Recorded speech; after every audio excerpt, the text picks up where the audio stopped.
I think that reading was awesome. You hit on a lot of things about my mother that, like, really made me want to cry. Mm-hmm. There were a few things, like the Dolly Parton, I don't understand, but I'm going to listen to the song when I get off the phone, and I will text you if it hits a spot for me and let you know. So, what are some confirmation, validation, or information that I brought up that made you believe that I was actually connecting to your mom? Water thing, the way you described her with the sweater, the curly gray hair, that was the You Are My Sunshine. That was all my mom. That was all my mom. Mm-hmm. I mean, because she sat here even in the winter time when it's 100 degrees.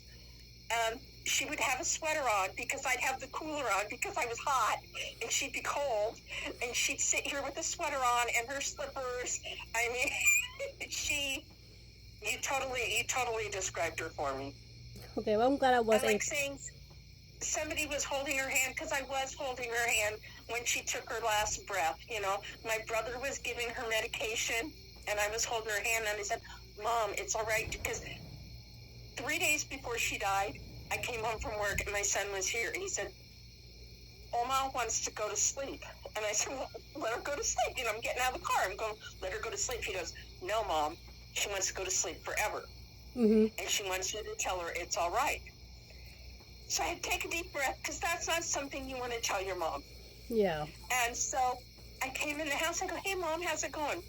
She goes, it's all right. She says, Connie, I want to go to sleep.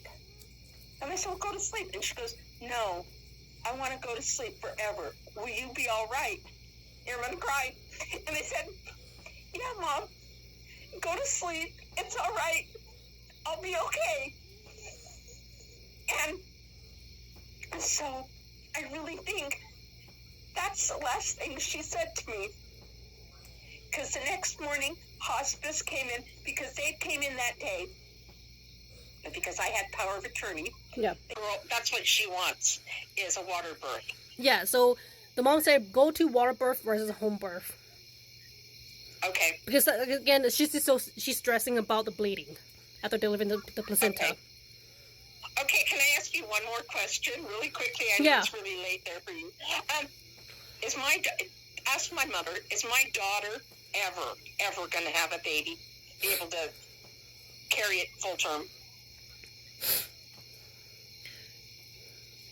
There's something along the lines of the uterus, the lining. Uh-huh. Something wrong with that. Yes. And she doesn't want to answer it. She just wants to bring up, is this along the uterus line? That's it. That's all she wants to bring up. Okay. Bummer. Yeah. She's one that should have 1 million kids. I just feel like, for me, I'm seeing one. That would be fine. I'm seeing one. But she... See, after my mom passed, I had a dream. My mom... Okay. Okay, so this one miscarriage, specifically one miscarriage, it was a lot of bleeding. Yes, she had... Yes, for a long time. Okay, for that's... like 6 weeks. Okay. And then they finally went in and cleaned her out. Yes. Yeah, so that's to say, it's just that concern. And again, I'm just so glad I'm able to kind of confirm and validate, about your suspicions about everything like that too. Right. But yeah, but your mom saying stick to water birth, don't stick to home birth, and everything. That's so funny.